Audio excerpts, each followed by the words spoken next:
Hey Sneak Peek, it's Olivia here with Herschel Faber and Chad Michael Murray, the director and star for Cavemen here at the Austin Film Festival.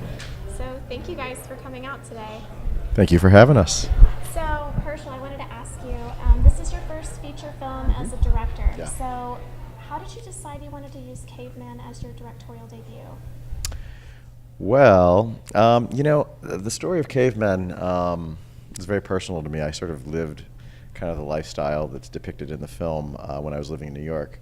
The movie's about four guys living together in a old makeup factory that was transformed into a loft. So there were no windows, no walls, just sheets to divide up the space. So there was no privacy, and I thought that was a really sort of unusual environment for four oversexed guys to live in. So I decided to sort of dramatize it, and the beauty of that is it became, a lot of the movie is actually in the cave. So in terms of making a film and making a film at a certain budget level, it was the perfect project to do. But if I'm being honest, it's a part of my life that is very near and dear to me, so I sort of wanted to dramatize it. It's really cool. Yeah. Could you kind of explain the storyline for the film and the role you play? Yeah, well, I'm Jay, and Jay leads, he kind of beats to his own drum. He's, I kind of refer to him as a sex addict, but that's not necessarily what he is. He just tends to, he has his own lifestyle. He believes very much in his way in doing things, just kind of like anybody. And he's not at the point in life where he's met that woman that he's just fallen head over heels madly in love with. So he just kind of bounces around and enjoys himself. The overall stories, you follow four guys in their different journeys to whether it's find love or find existence or cohabitate with, partners of the opposite sex. And, Hirsch did a great job really fleshing out each individual character, and you follow Jay and Dean and their very distinct differences with love and what they think it may be. Okay. And what drew you into playing Jay in the first place?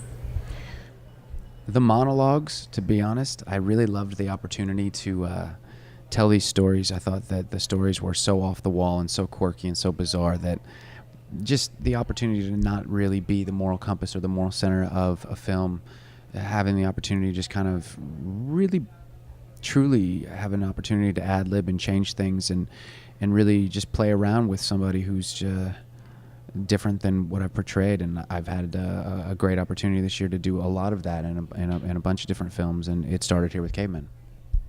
That's so awesome. And so I wanted to ask y'all, since Jay's considered one of Dean's best friends, what kind of wingman are you in real life, or would you be in real life? I'm going to speak for both of us when I say I think our wingman days are over. But, Oh yeah. I'm really, really, really good at just taking. See, that's the guy that I'm always with, so it's all right. But I'll immediately say, "So, actually, this isn't good for camera. I can't do that."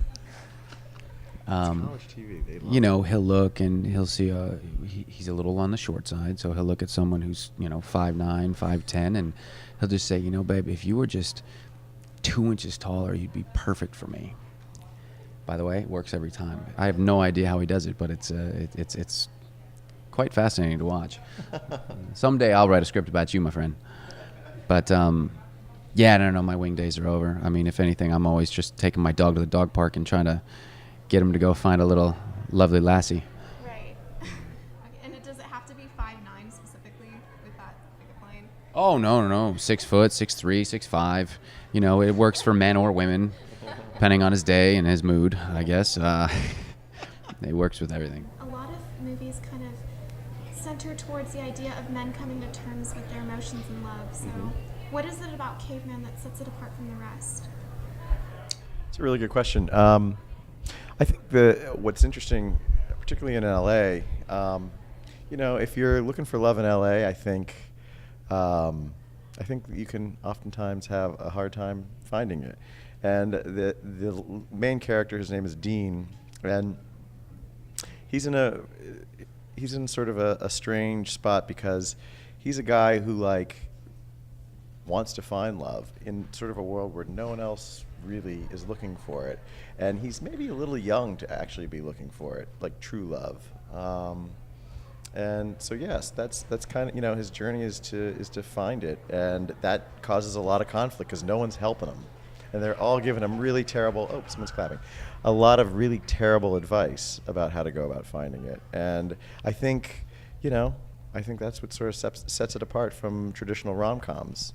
Yeah, I think you have an opportunity to see 4 different versions of the male perspective on how they see women and relationships and love, and I think that's what really separates it, is the idea that you have one man who, Andre, who's not faithful, and he doesn't necessarily believe that love is about sex, but that love is about moments.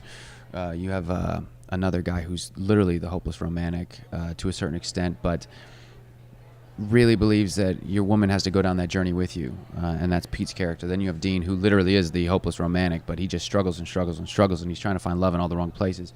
And then you have Jay, who just doesn't necessarily believe in love. It hasn't slapped him upside the head yet. He's living life, enjoying it, and realizing, hey, I'm young, and when that time comes, then I'm in and I'll commit. But right now, I'm just along for the journey. And so with, a cast such as, Skylar Astin and Camila Bell and Dio Kanigi and Kenny Wormald, can you describe to me the dynamic of what the set was like? I couldn't have been. It was sort of like we recreated the cave, actually. Everyone became fast friends. Everyone was willing to go the extra mile. And we had some like any film, there were some hardships and some obstacles to overcome, but everyone rose to the occasion, and it became a labor of love for everyone involved. And we became, a family, sometimes dysfunctional like any family, but overall, at the end of the day, it was... You've watched UFC fights? Somewhat, not really. It was very much like a UFC fight. No, I'm kidding. It was great. No, we had a blast, and I wish I could do it again. I missed that. I missed the experience of making the film with these guys. That's really great. Yeah. I wanted to go ahead and continue. What was your favorite scene? Is there a particular scene that you're excited for the audience to see?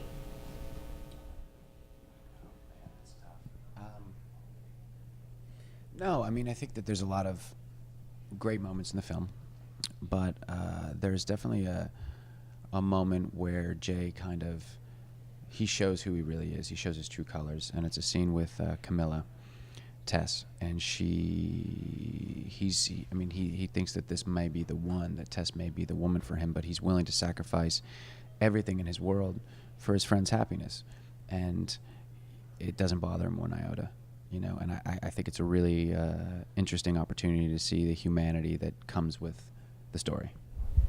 In terms of the movie itself, what do you think the audience could expect from Cavemen overall?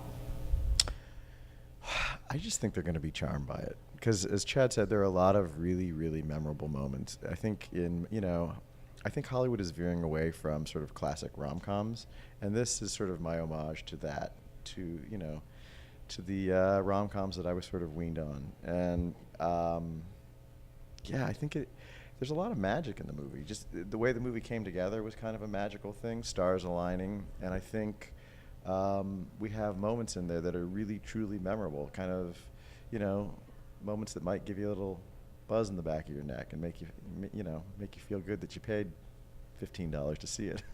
Yeah, is that what tickets are now? I think so. 15. I hope they are. That's without 3D too. Exactly. We are releasing a 3D version. No, I'm kidding. That'd be kind of cool if it were. No, we don't. I'm kidding. That would be bad. There's certain scenes in 3D you just don't want to see. Oh, okay. Well, thanks for setting that out there. Yes. But thank you so much for coming, and best of luck to both of you. You too. Thanks for absolutely. having us.